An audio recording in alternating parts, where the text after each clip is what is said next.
नमस्कार, जौहर न्यूज 11 भारत देख रहे हैं आप। आपके साथ मैं हूं अभिषेक भारती। जो कहूंगा सच कहूंगा और डंके की चोट पर कहूंगा। डंके की चोट पर एक सवाल पूछ रहा हूं, आखिर कौन है जो झारखंड को जलाना चाहता है? यह सवाल क्यों, आज ये टॉपिक क्यों? हो सकता है आपको ऐसा लगे, लेकिन यह भी हो सकता है कि आपको ऐसा ना लगे, लेकिन मैं इसका जवाब देना चाहता हूं। रामनवमी के दिन, जिस दिन पूरा देश राम जन्मोत्सव में डूबा हुआ था, झारखंड के लोहरदगा में अचानक से कुछ ऐसी अप्रत्याशित घटनाएं होती हैं जिसकी चर्चा भी मैं नहीं करना चाहता। और मैं डंके की चोट पर एक बात बता रहा हूं, सबने इस खबर को दिखाया होगा, हमने इस खबर को नहीं दिखाया, हमने इग्नोर मार दिया। इसके पीछे हमारा तर्क था। वो वक्त था जब पूरा देश सड़कों पर निकला हुआ था राम जन्मोत्सव को लेकर के, और ऐसे समय में एक गलत खबर, एक अफवाह, उसका अंजाम क्या हो सकता था हम समझ सकते हैं। इसलिए हमने इस खबर को दिखाना ही उचित नहीं समझा। हां, लेकिन इसके बाद 2 दिन 3 दिन के बाद आज 15 तारीख को यह खबर क्यों जरूरी हो जाती है, इसके बारे में भी हम आपको बताएंगे, इस पर चर्चा भी करेंगे। और यह तमाम चर्चा होगी डंके के चोट पर।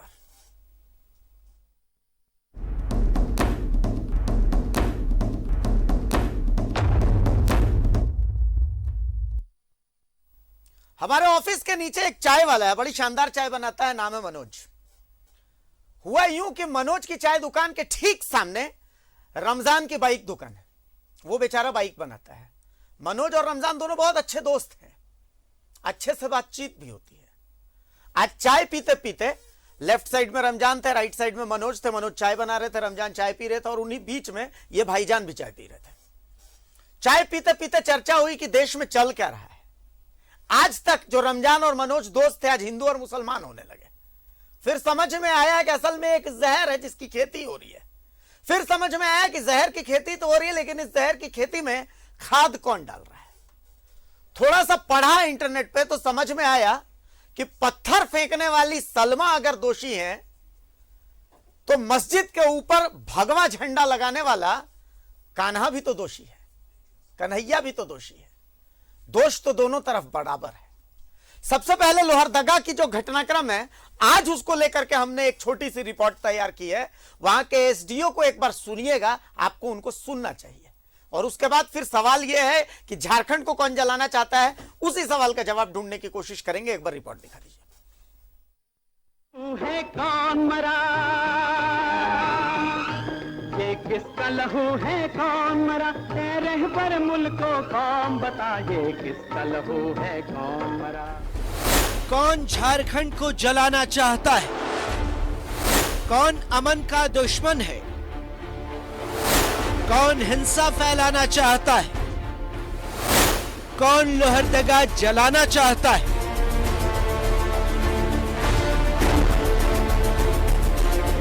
एक तरफ जब पूरे देश में लाउड स्पीकर वाली सियासत चल रही है, अल्लाह और राम के नाम से सियासतदानों को रोजी रोटी मिल रही है, ऐसे में उस दिन जिस दिन पूरा देश राम का जन्मोत्सव मना रहा था, तब झारखंड का लोहरदगा जल रहा था। वो वक्त ऐसा था जब पहला मकसद लोहरदगा को शांत करना था। इसलिए हमने उस वक्त इस खबर को दिखाना मुनासिब नहीं समझा।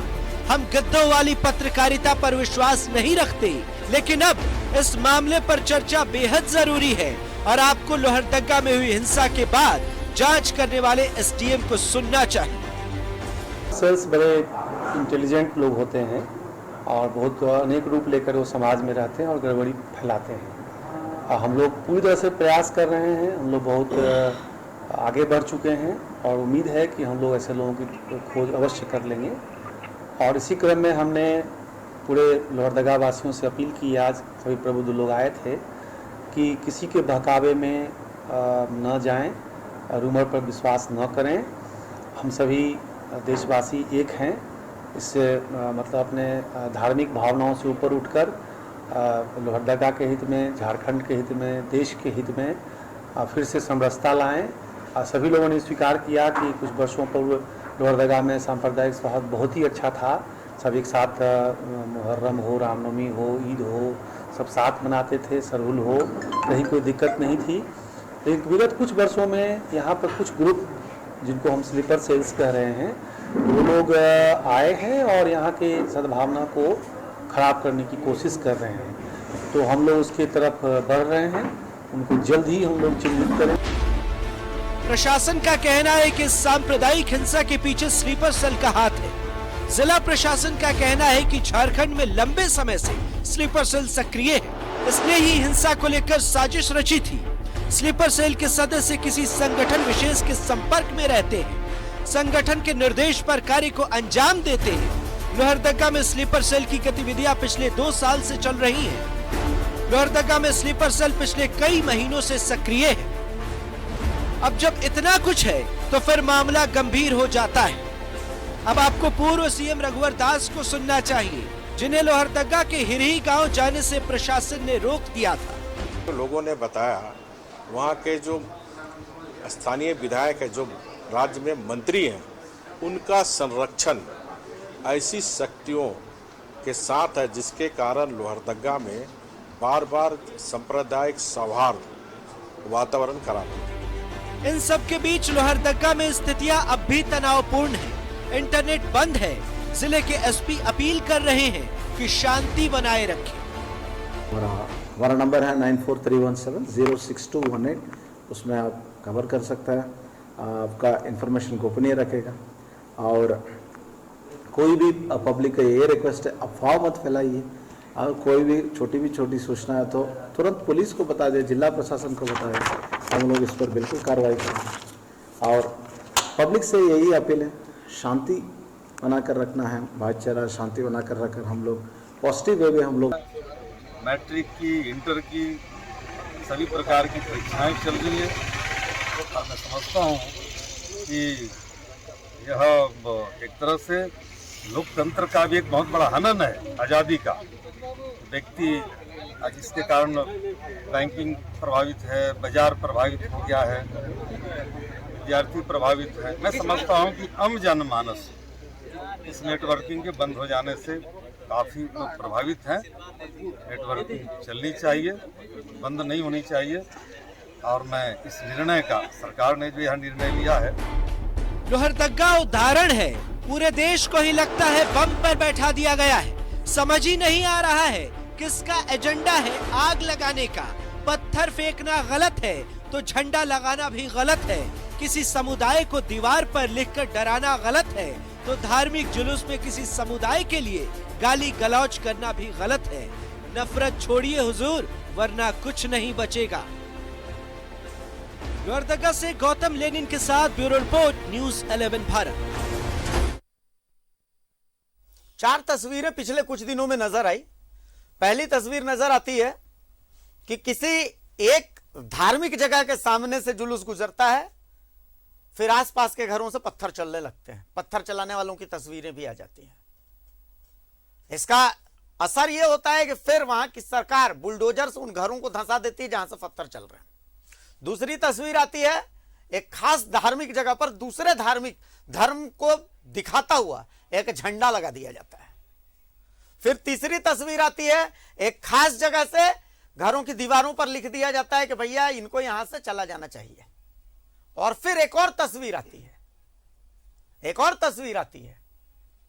इस तस्वीर में फिर से प्यार मोहब्बत बढ़ाने वाली तस्वीर होती है, जिसमें हम देखते हैं कि भाई रामनवमी के जुलूस में एक तरफ जहां जुलूस बना करके और एक खास धर्म को गाली दी जा रही थी, वहीं एक जगह ऐसा भी होता है जहां पर कुछ खास लोग हाथ जोड़ करके और एक धर्म विशेष, एक समुदाय विशेष का जो धार्मिक स्थान है, उधर जाने से लोगों को रोक रहे थे कि नहीं, ये मेरे भाई की जगह है। आप कौन सा भारत में रहना चाहते हैं? यहां पर 4 भारत है, 4 झारखंड भी हैं। आप कौन से झारखंड में रहना चाहते हैं? बस ये आपको तय करना है। जिस दिन आपने ये तय कर लिया, सारी समस्या खत्म हो जाती है। देखिए, हमारा पैनल हमारे साथ है।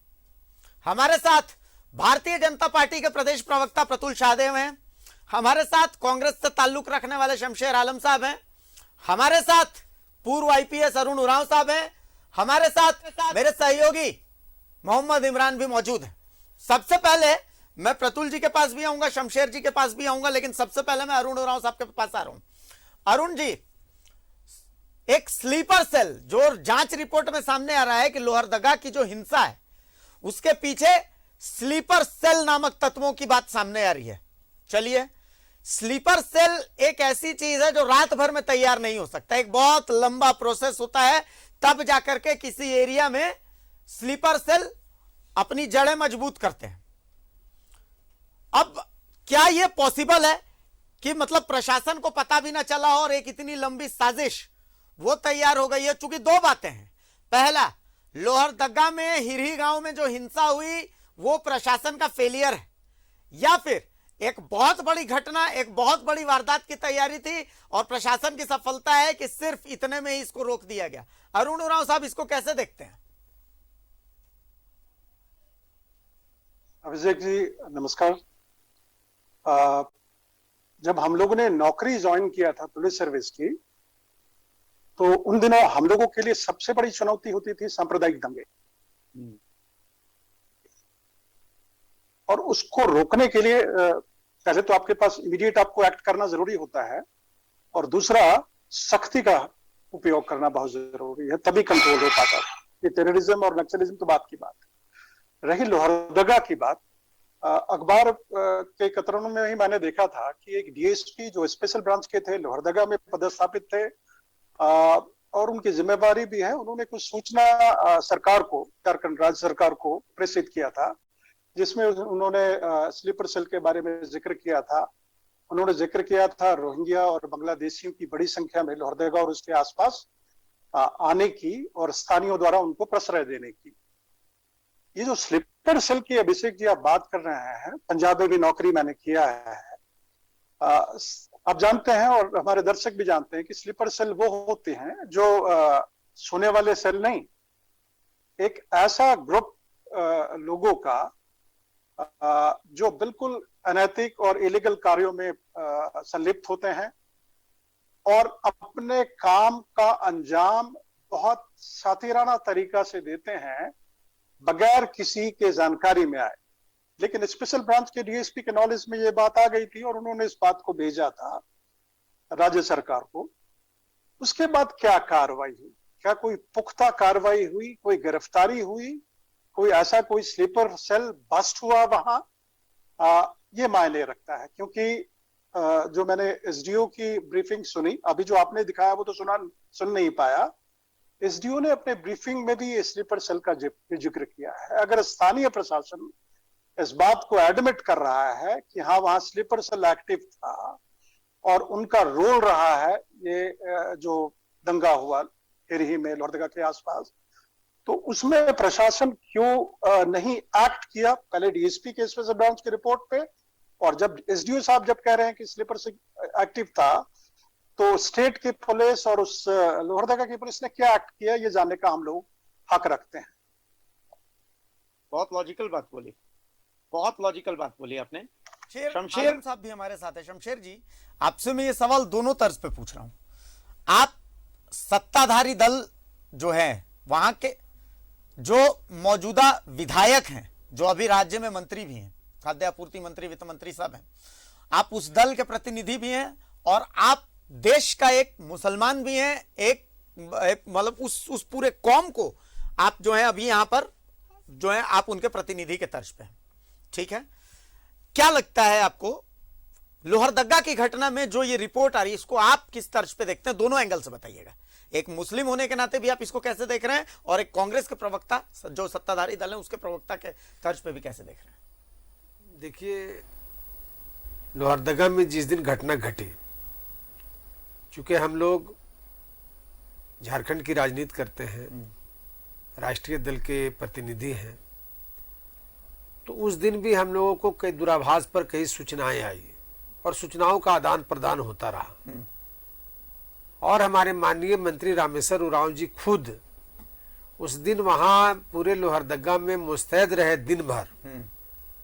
और मैं आपको ये जरूर कहने में हम लोगों को कोई कोताही नहीं है कि अगर हमारे माननीय मंत्री नहीं होते, हमारे सांसद नहीं होते, हमारे लोग नहीं होते, तो निश्चित तौर पर लोहरदगा में चाहे जिसकी भी साजिश हो, सबसे पहले तो मैं भाई अरुण उरांव जी जो भी बोल रहे थे कि रोहिंग्या के मुसलमान लोहरदगा में बस गए हैं, तो हमको तो जानकारी नहीं है, लेकिन अरुण उरांव जी चूंकि बड़े पदाधिकारी भी रहे हैं और बड़े नेता भी हैं, इसलिए इनको हो सकता है कि इनको जानकारी हो।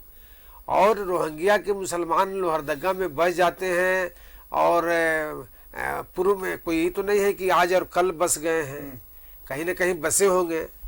तो सरकार को भी इसकी जानकारी पूर्व सरकार को भी रखनी चाहिए थी।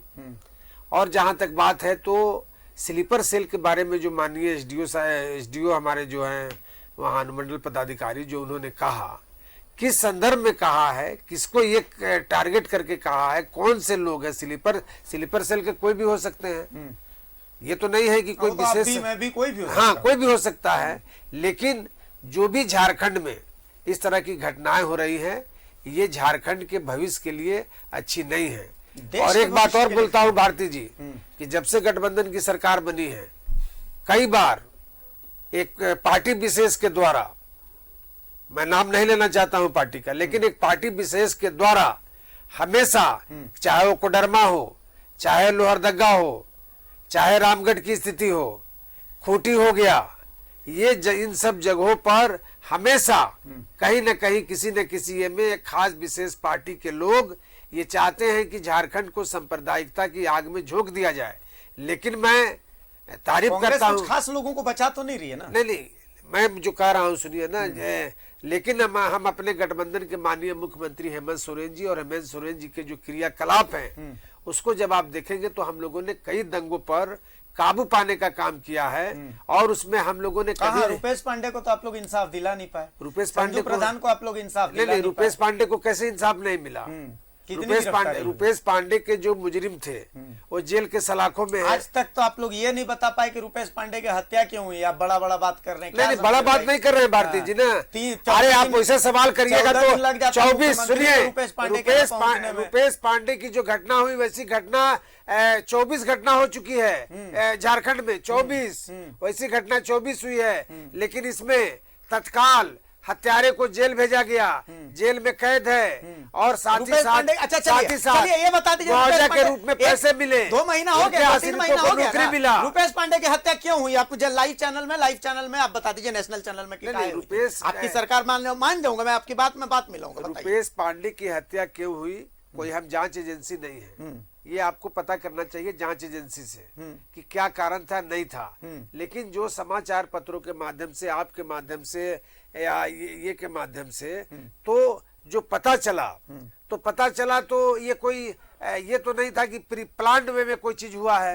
ये तो अचानक घटना घटी और अचानक घटना घटी तो वो कहाँ है, जेल में बंद है, आपको पता है। शमशेर जी, मैं सिर्फ पहले हाथ में आपसे जुड़ा हुआ हूँ, इसलिए मैं भारती जी आपसे भी गुजारिश करूंगा कि थोड़ा सा समय मुझे भी दें। हम रुपेश पांडे से ही बात की शुरुआत करते हैं। रुपेश पांडे की हत्या के लिए जो वहां के तत्कालीन डीएसपी थे बरही के, वो एक विशेष समुदाय से आते थे। उन्होंने कहा था प्रथम दृष्टया यह मामला प्रेम प्रसंग का है, जबकि विसर्जन जुलूस के बाद एक समुदाय विशेष ने उसकी घेर कर पीट कर मॉब लिंचिंग कर दी थी। खैर, हम रुपेश पांडे की बात नहीं कर रहे, अभी हम बात कर रहे हैं कि यह स्लीपर सेल का जो झारखंड में है, इसका इतिहास जानने की आवश्यकता है। मैं थोड़े समय की आपसे इसलिए मोहलत मांग रहा था। देखिए, 2008 में जब गुजरात के सूरत और अहमदाबाद में बॉम्ब ब्लास्ट होते हैं तो उसके तार इंडियन मुजाहिदीन से जुड़े होते हैं और दानिश और मंजर की रांची से गिरफ्तारी होती है। 2011 को एटीएस गुजरात का जो था वो रेड भी करता है और इनकी गिरफ्तारी होती है और सीधा स्लीपर सेल्स के उस समय रांची होने की बात होती है। और इंडियन मुजाहिदीन के जो फाउंडर्स थे उस समय, जो भटकल बंधु, उनके भी रांची में स्लीपर सेल्स होने की उस समय मौजूदगी की बात आई थी। और मैं 2008 के उस समय की बात कर रहा हूं जब मधु कोड़ा की सरकार थी, जिसको कांग्रेस और झारखंड मुक्ति मोर्चा समर्थन दे रही थी बाहर से। अब मैं आता हूं दूसरे पॉइंट पे, जो 2013 में हमारे प्रधानमंत्री के उम्मीदवार माननीय नरेंद्र मोदी जी थे, जिस समय पटना में बॉम्ब ब्लास्ट हुआ था, उस समय बॉम्ब ब्लास्ट के जो तार थे वो इम्तियाज अली और 4 लोगों की गिरफ्तारी हुई थी, वो भी इनके तार झारखंड और रांची से जुड़े हुए थे। एक शख्स की मौत भी हो गई थी बॉम्ब ब्लास्ट में, वो भी रांची का रहने वाला था। स्लीपर सेल्स उस समय भी मौजूद थे और महाबोधि टेम्पल जो गया में 6 महीने पूर्व वहां ब्लास्ट हुआ था, उसके भी तार रांची से जुड़े हुए थे। इम्तियाज अली का नाम एक व्यक्ति यहां जानता है। और उसके बाद हिंदपीढ़ी के इल्म लॉज पे रेड भी हुआ था और बहुत सारी आपत्तिजनक सामग्री भी पकड़ी गई थी। यह फिर बताने की आवश्यकता नहीं है कि 2013 में किसकी सरकार थी। माननीय मुख्यमंत्री हेमंत सोरेन उस समय भी मुख्यमंत्री के पद पे थे। देखिए, 2014 में जब हमारी सरकार आई, तो 200 संदिग्ध लोगों की जिनके स्लीपर सेल के होने की आशंका थी, उनकी सूची बनाई गई, उनकी गतिविधियों पर निगरानी रखी गई और उन पर पूरे तरीके से अंकुश लगा दिया गया। साहिबगंज के बड़हड़वा में एटीएस का एक कैंप कार्यालय स्थापित किया गया ताकि जो बांग्लादेशी रोहिंग्याज आते हैं उन पे नजर रखी जाए। और शमशेर जी ने कहा रोहिंग्याज को कैसे बसने दिया, किस सरकार ने नहीं बसने दिया, तो 24% मुसलमानों की जनसंख्या में लोहरदगा में 1971 के सेंसस और 2011 के सेंसस की तुलना में वृद्धि होती है। और उस समय किसकी सरकार थी, किसने ने आधार कार्ड, माफ कीजिएगा, किसने ने वोटर कार्ड और तमाम राशन कार्ड उपलब्ध कराए थे, ये बताने की आवश्यकता नहीं है। मैं फाइनल पॉइंट पे आऊंगा कि मैं बस एक फाइनल पॉइंट पे आऊंगा कि हमारी सरकार ने जब 2014 से 19 के बीच में थे, हम लोगों ने पीएफआई को बैन किया था। पहला प्रदेश बना था पूरे देश में जिसने पीएफआई को बैन किया था। और लोहरदगा में इस सरकार के बनते जो दंगा हुआ था, उस समय अरुण राव जी ने बिल्कुल सही कहा, स्पेशल ब्रांच के डीएसपी ने रिपोर्ट में कहा था कि स्लीपर सेल्स का काम है, बांग्लादेशी घुसपैठियों का काम है। उस डीएसपी को शाबाशी मिलने की जगह उसका साहिबगंज तबादला कर दिया गया। और सिर्फ 2.5 महीने पहले मुख्य सचिव ने डीजीपी और अन्य वरीय पदाधिकारियों के साथ जब रिव्यू मीटिंग की थी सारे प्रदेश की, तो लोहरदगा में 70-71 लोग वारंटी थे जो लोहरदगा दंगे में नेम एक्यूज थे, उनकी गिरफ्तारी का आदेश दिया था। बजाबता कागज में आपके लाइव चैनल पर कह रहा हूं, लेकिन उनकी गिरफ्तारी नहीं हुई थी। और अब तो एसडीएम ने एडमिट किया है कि स्लीपर सेल्स वहां थे, लेकिन उसके बाद भी कार्रवाई नहीं हुई थी।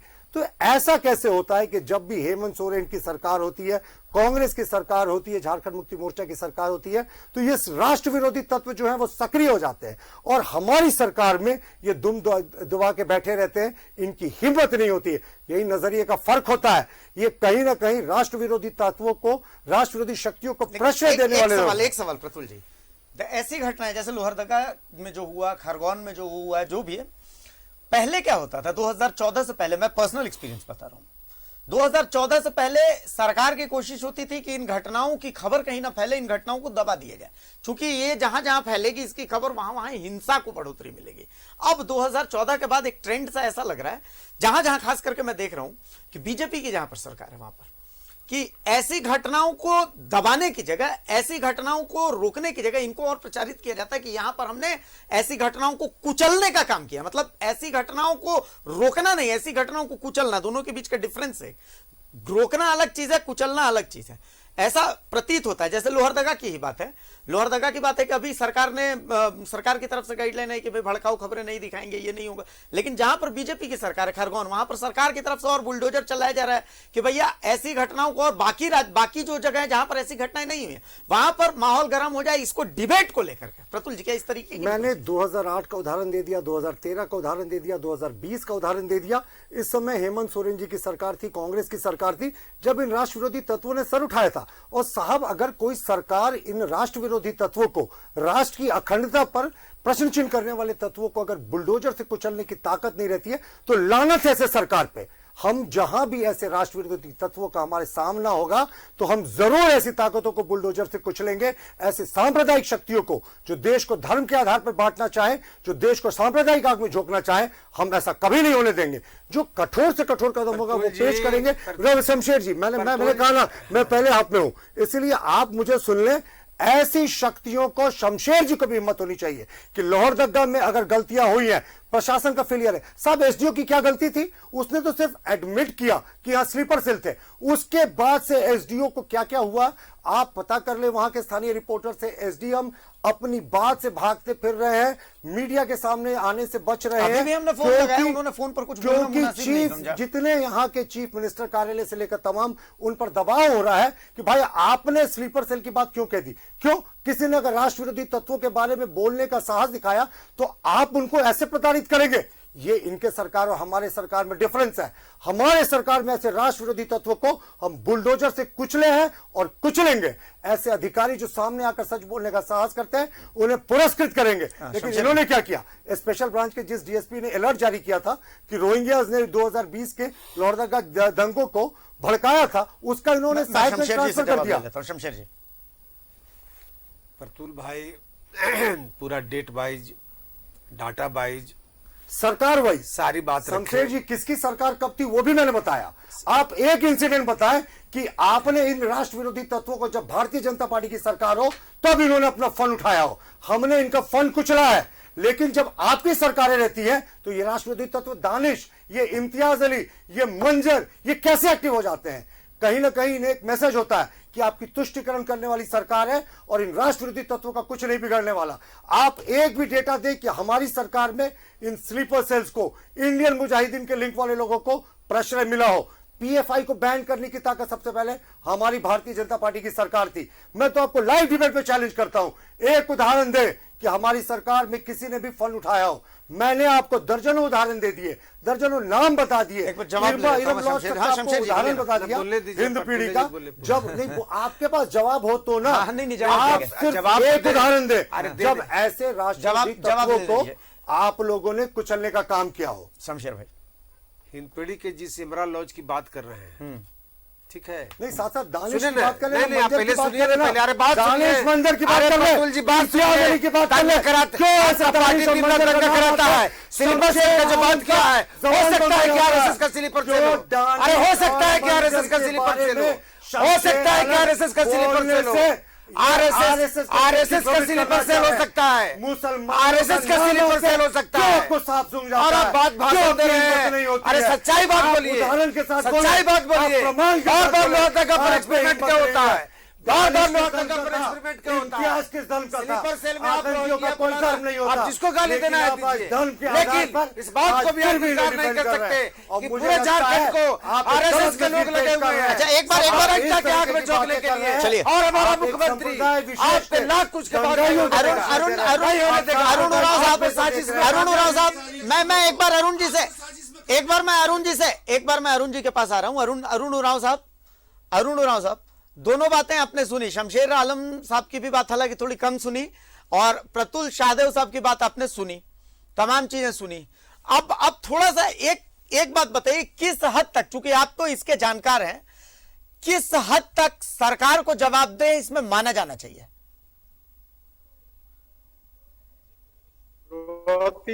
बात में ही ये बात रखी थी कि सांप्रदायिक दंगों को निपटने के लिए चार बातें बहुत जरूरी है प्रशासन को, सरकार को। पहला कि आसूचना, इंफॉर्मेशन उनके पास हो और उस पर एक्शन हो। दूसरा, घटना हो जाए तो इमीडिएट और क्विक रिस्पांस हो एडमिनिस्ट्रेशन का। तीसरी बात, सख्त एक्शन होना चाहिए, सख्त। और चौथी और आखिरी बात, अनबायस्ड एक्शन होना चाहिए। लोहरदगा की घटना में कुछ बातें आपके ध्यान में लाना चाहूंगा कि कैसे एक्शन पुलिस का या प्रशासन का अब तक बायस्ड रहा है। जो केस दर्ज किए गए, गिरफ्तारी की गई है दोनों समुदाय से 4 व्यक्तियों को। एक समुदाय के खिलाफ 302 का धारा लगा है और दूसरे समुदाय के खिलाफ हल्की धाराएं लगी। ये बात समझिए कि जो सिग्नल प्रशासन दे रहा है वो नीचे किया जाएगा।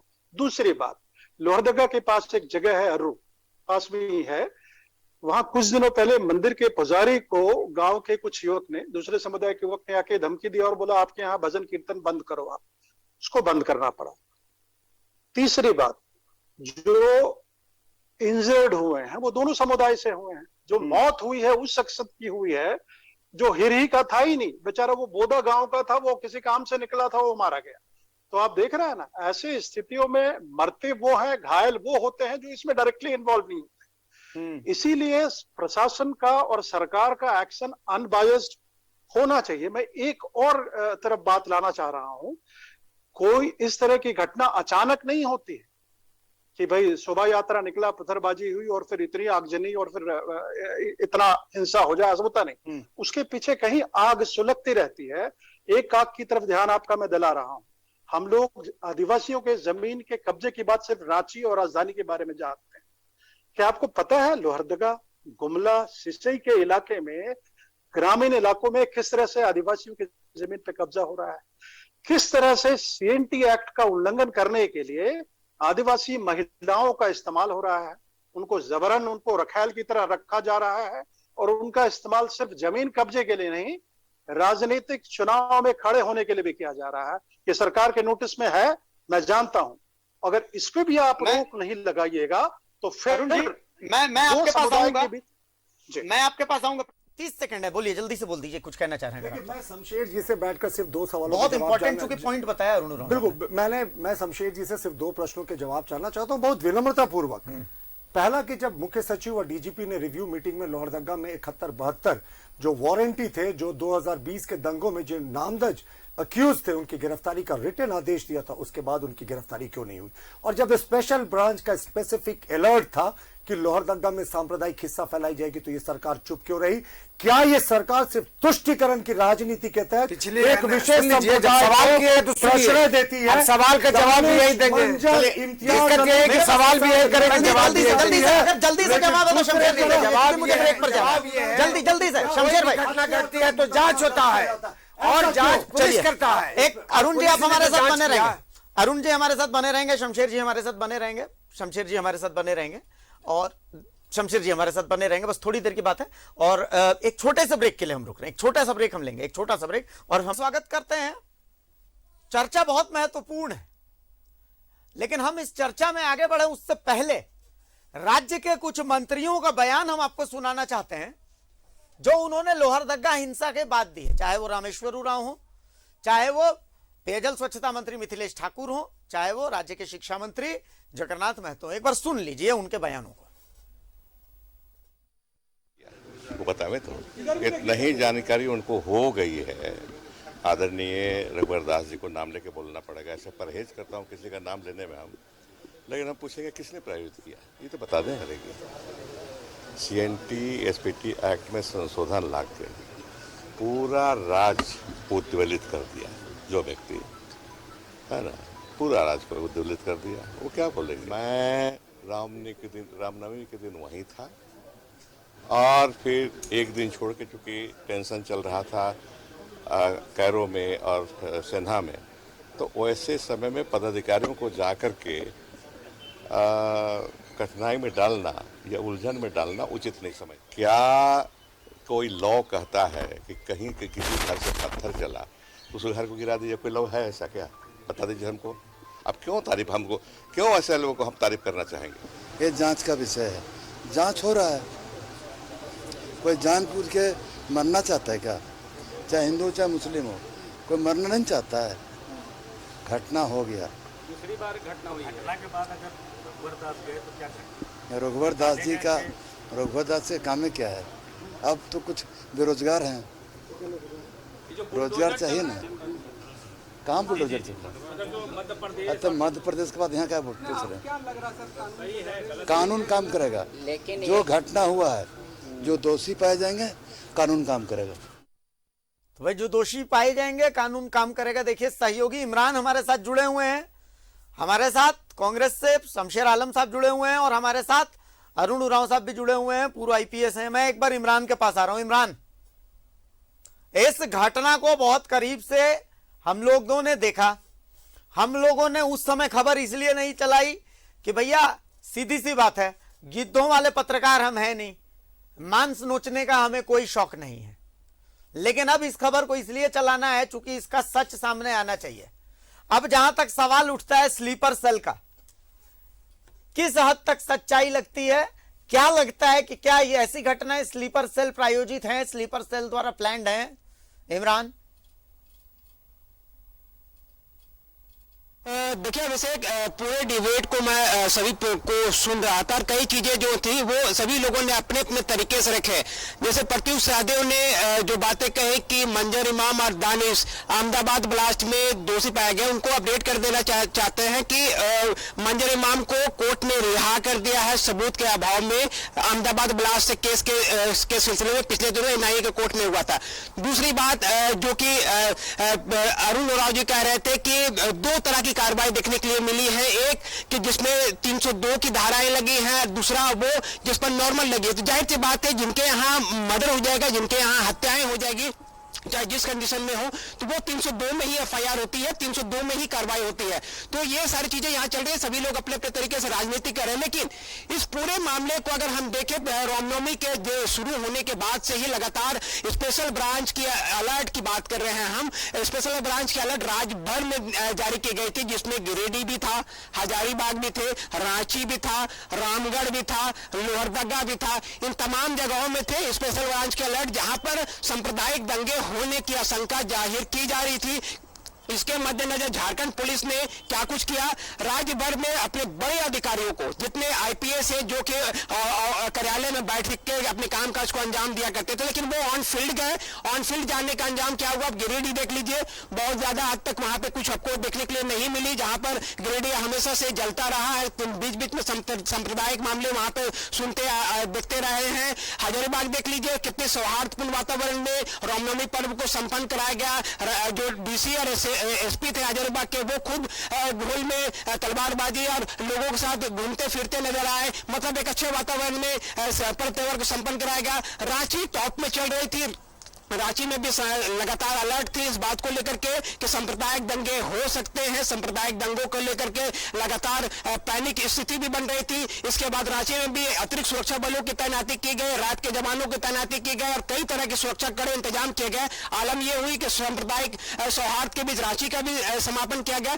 कुछ जगहों पर हुई है, लोहरदगा में स्लीपर सेल की बात सामने आई है अब जिला प्रशासन की रिपोर्ट में, SDO की रिपोर्ट में, लेकिन उसमें यह जिक्र नहीं किया गया है कि स्लीपर सेल जो है वो कब से एक्टिव है और किस ग्रुप से ताल्लुक रखते हैं और किस तरह के ये अपने काम को अंजाम दिया करते हैं। हालांकि एक बात और इस पूरे मामले में सामने आ रही थी कि स्लीपर सेल के जो अलर्ट थे उस पर लगातार झारखंड पुलिस जो है वो काम कर रही थी और काम का अंजाम ही इसको सफलता कहेंगे लोहरदगा पुलिस की कि एक बड़ी घटना जो होनी थी वो नहीं हुई। क्योंकि अगर सोची समझी साजिश के तहत प्लांटेड तरीके से अगर किसी जुलूस को भड़काना या किसी जुलूस में आगजनी या किसी जुलूस को एक अंजाम तक पहुंचाने के लिए अगर वहां पर पहुंच करके कोई व्यक्ति उपद्रव करता है या फायरिंग करती है या फिर गोला बारूद करती है, पेट्रोल बम फेंकता है, तो कहीं ना कहीं उसकी आग जो है पूरे लोहरदगा में फैल जाती और उसका अंजाम एक सवाल, एक दर्शकों का एक सवाल है, क्षेत्रों तक इमरान, दर्शकों का एक सवाल है जो सवाल मैं शमशेर जी से भी लेना चाहूंगा और अरुण उरांव साहब से भी लेना चाहूंगा। शमशेर जी,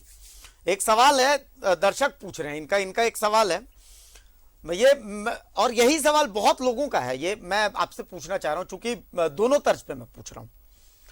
रांची के हर चौक चौराहे पर हेलमेट की चेकिंग होती है, लेकिन इन शख्स का सवाल है कि ऐसा क्यों होता है, मुस्लिम डोमिनेटेड एरियाज में विदाउट हेलमेट लोगों का चलना अलाउड होता है। मतलब ये एक पर्सपेक्टिव हो गया, ये एक पर्सपेक्टिव हो गया है कि जहां पर मुस्लिम डोमिनेटेड एरियाज है वहां पर आप नियम तोड़ सकते हैं। मतलब क्या ये पर्सपेक्टिव है या इस तरीके का ये माइंड सेट किया जा रहा है, क्या किया जा रहा है? लोग इस तरीके का सवाल पूछ रहे हैं तो क्या मेंटलिटी के साथ पूछ रहे हैं? भारती जी, मैं रांची का हूं और रांची की ही बात करूंगा। रतन टाकीज एक जगह है, मुझे लग रहा है कि इन शख्स के दिमाग में भी जो भी हो जो भी शख्स के दिमाग में हो, वहां पर हेलमेट चेकिंग के दौरान एक मौलाना को मारा गया। ठीक है, 2-3 लड़के जेल गए ट्रैफिक से मतलब ये होने पर। और मैं आपको जो भी लोग सवाल कर रहे हैं वो कृपया करके पूरे मेन रोड का जो इलाका है वहां पर बैठ के देखें कि हेलमेट बदनाम किया जाता है। मैं आपको इतना ही कहूंगा कि बदनाम किया जाता है। ये तो सांच को आज क्या कैमरे लगे हुए हैं, पुलिस प्रशासन के लोग, हम लोग राजनीति में हैं, इसलिए कभी कभी बातों का पता चल जाता है। कोई लोग आते हैं अपना शिकायत करते हैं कि पुलिस ने हमारे साथ ऐसा किया, ऐसा किया, ऐसा किया। तो सबसे ज्यादा तो केस वहां हुआ, उसके बाद धीरे धीरे धीरे धीरे हेलमेट का जहां तक सवाल है, तो आपको कहीं पर भी मुस्लिम एरिया हो चाहे हिंदू एरिया हो, जो भी लोग भी सवाल कर रहे हैं, कहीं पर इस तरह की कोई बात नहीं है। हमारा प्रशासन सबको देखता है। एक निगाह से आप जाइए रतन टाकीज के पास, अभी थोड़ा खत्म हुआ है। पिछले कोरोना के समय से लेकर के लगातार पूरे रांची शहर में आप कहीं चले जाते बैरियर नहीं होता था, लेकिन हमारा हिंदपीढ़ी थाना बैरियर लगा करके, वैसे सारे, ये नहीं कि हेलमेट ही सिर्फ चेक होता है, हेलमेट के अलावा कौन लोग जा रहे हैं, कौन संदिग्ध लोग जा रहे हैं, किनके पास हर है, किनके पास हथियार है, वो सारे चीजों की चेकिंग होती है। और दूसरे कई मोहल्लों में नहीं होता है, लेकिन वहां हुआ।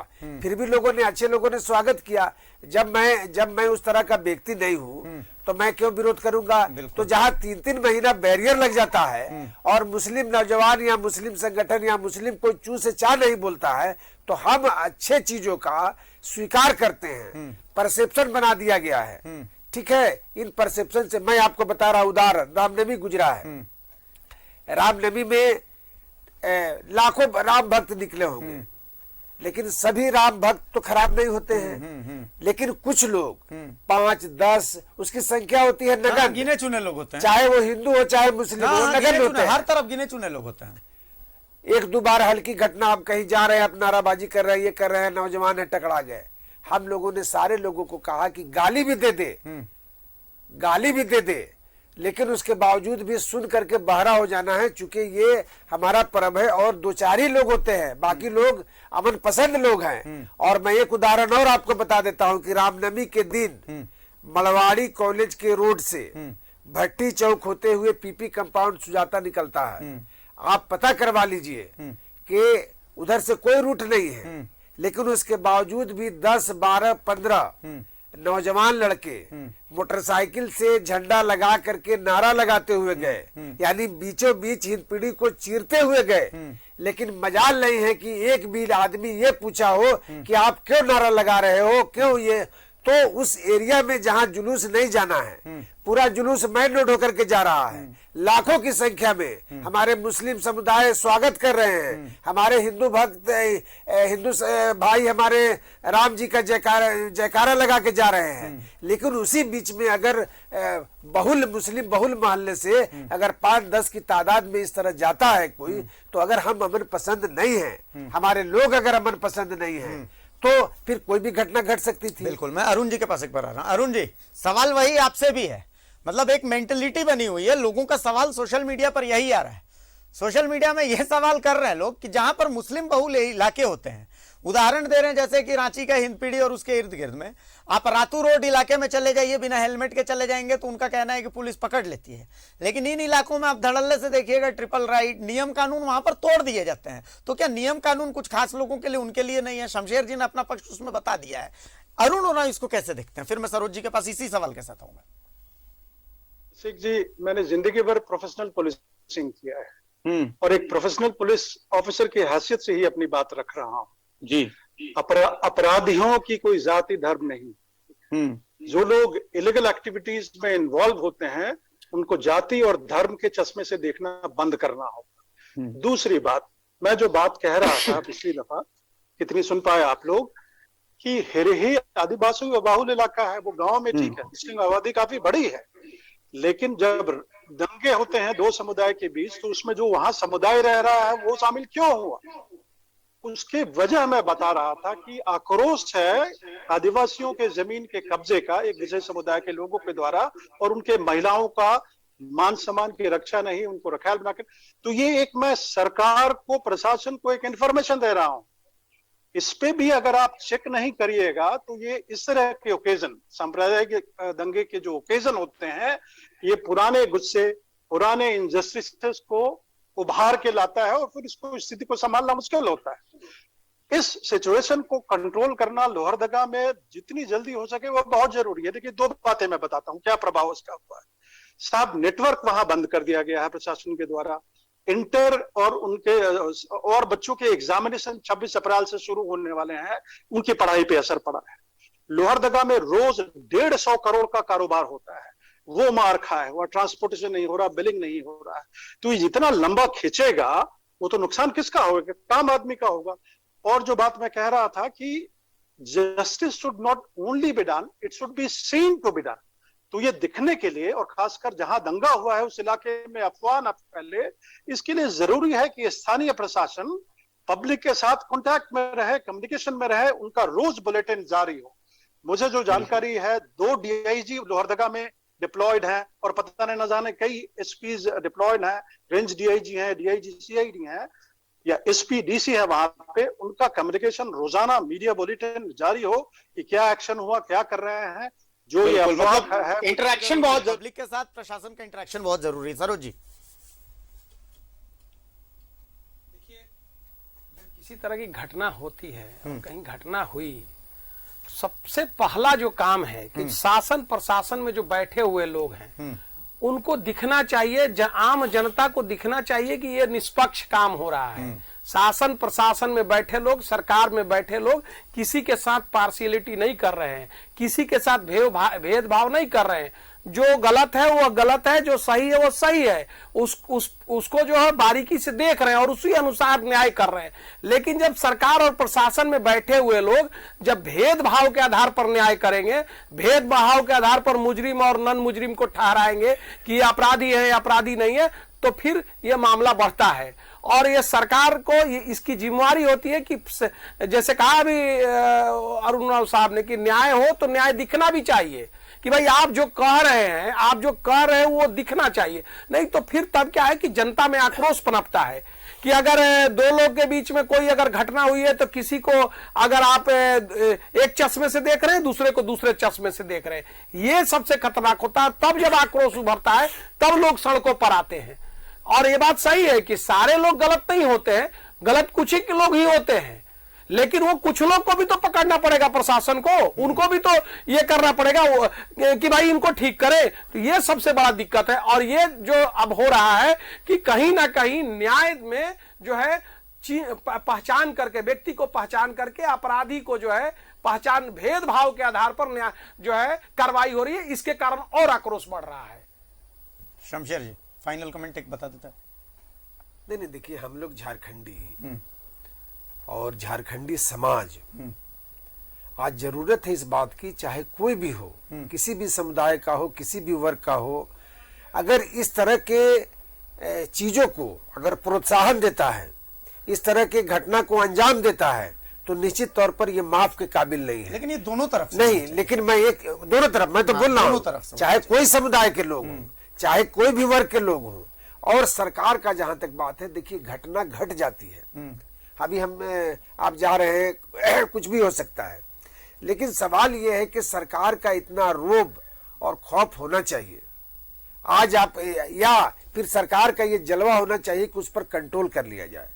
तो मध्य प्रदेश हमारी सरकार नहीं देखिए, अभी बुलडोजर चला के डरा दिया। तो बदले की भावना में अगर कोई बुलडोजर चला रहा है, सब लोग सवाल है कि दो आदमी दोषी है, दो आदमी के घर को आप बुलडोजर से तोड़ दीजिए, लेकिन पूरा अगर गांव को तोड़ रहे हैं, पूरे बड़े आबादी को तोड़ रहे हैं, तो निश्चित तौर पर यह सवाल उठेगा। भारतीय जी, निश्चित तौर पर यह सवाल उठेगा। इकबाल की आप बात कर रहे हैं, तो उस इकबाल के लिए तो ये जरूरी है ना शमशेर भाई, मतलब ये डर पैदा करने के लिए वो स्ट्रॉन्ग स्टेप्स जरूरी है। कानून में सारे चीज बनाए गए, कानून में सारे चीज है।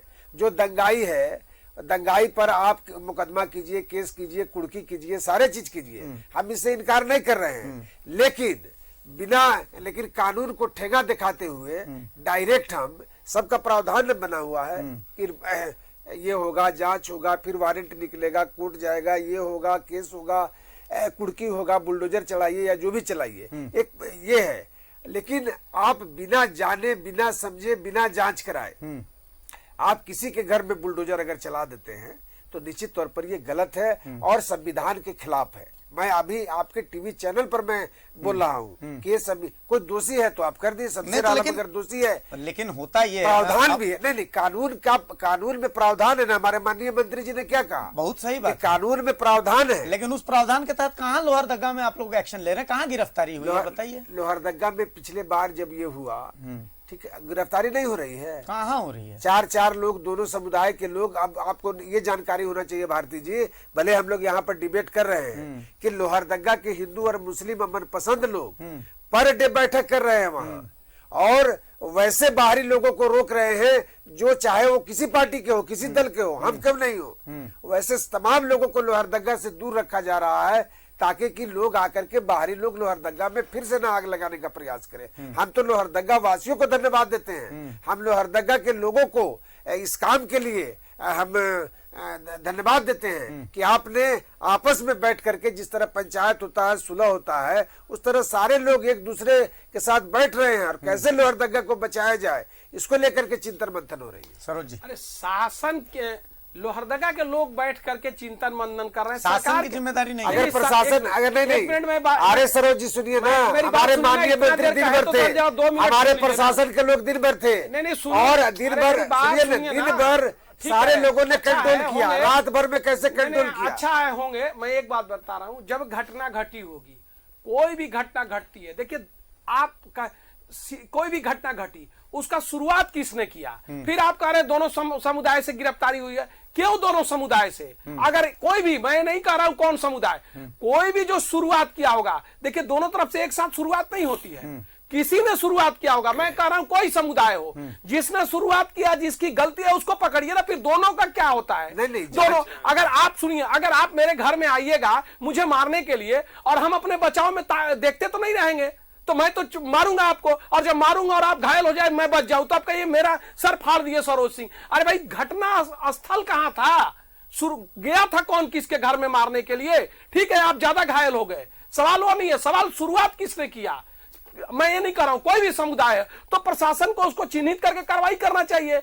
दोनों को कर रहे हैं, उसमें भी पार्शियलिटी कर रहे हैं। देखिए सरकार पार्शियलिटी नहीं है, हमारी सरकार देखिए, नहीं देखिए सवाल है, सरकार में इस तरह और कुछ लोग के लिए मैं बता देता हूं, और मैं कुछ लोग के लिए बता देता हूं अभिषेक जी, मुझे कहने में आज यहाँ कोई गुरेज नहीं है कि कुछ लोग के लिए कानून जो है ना, जब तक कुछ लोग के लिए, मैंने सबके लिए नहीं कह रहा हूं, ये कानून और संविधान की जो बात कर रहे हैं लोग, तो कुछ लोग के लिए कानून संविधान जब तक वो कमजोर हैं, कम संख्या में है, तभी तक संविधान और कानून की बात करते हैं। जैसे वो मजबूत होते हैं, उनका संविधान कानून को वो ठेंगे पे दिखा देते हैं। और मैं एग्जाम्पल नहीं दूंगा, यहाँ इसी देश में कई राज्यों में एग्जाम्पल है कि जहां वो बहुमत में हुए, जहां वो मजबूत हुए, आपके कानून और संविधान को ठेंगा दिखाकर उनके लिए जो है कानून, उनका जो है शरीयत ही कानून है। मुझे कहने में जरा भी हिचक नहीं है, और जहां कमजोर है वही कानून है, तो उनके लिए वही कानून है, उनके लिए वही कानून है। भारत का बाबा साहब का बनाया हुआ कानून नहीं है, बाबा साहब का कानून, सुनिए, बाबा साहब का कानून उनका वहीं तक है जब तक कि वो कमजोर है, कम संख्या में। जैसे ही मजबूत है, कई देशों का उदाहरण देख लीजिए ना, कई देशों का प्लेन में चढ़ के लोग भाग रहे हैं, इसी देश में कई राज्यों में देख लीजिए। इसलिए ऐसा नहीं, सरकार जो है पार्शियलिटी करेगी तो यही होगा, और सरकार को चिन्हित करना चाहिए कौन गलती किया है और उस पर कार्रवाई करना चाहिए। दोनों पक्षों का क्या होता है, अगर एक कोई पक्ष किसी को मारा तो कोई बैठा हुआ थोड़ा रहेगा, तमाशा थोड़ा देखेगा। एक चलिए कुल मिलाकर के यही है, कुल मिलाकर के बस इतनी सी बात है कि सबको अपनी जिम्मेदारी समझनी पड़ेगी। देखिए, इतनी सी बात है कि धर्म के बारे में यह कहा जाता है कि धार्यते धर्म, यानी जो धारण किया जा सके वही धर्म है, और धर्म सबसे बड़ा तो इंसानियत है। चाहे आप किसी भी धर्म को मानते हो, लेकिन एक धर्म जब तक आप नहीं मानेंगे, इंसानियत के धर्म को, तब तक आप किसी भी धर्म को मानने वाले नहीं। आपको इंसानियत के इस धर्म को मानना ही होगा। बहुत शुक्रिया अरुण उरांव साहब, बहुत शुक्रिया सरोज सिंह साहब, बहुत शुक्रिया शमशेर आलम साहब, आप तमाम लोगों का। आप लोग समाज के सक्रिय सदस्य हैं, आप लोगों का, हम लोगों का सामने आना जरूरी है। जो गलत है उसको गलत कहने के लिए, जो सही है उसको सही कहने के लिए। हाँ, हम में मादा है सही को सही और गलत को गलत कहने का, हम वो कह रहे हैं। मे द ट्रुथ ट्रायम्फ्स, बस यही उम्मीद करते हैं। डंके की चोट में फिलहाल यहीं तक, नमस्कार, जोहार।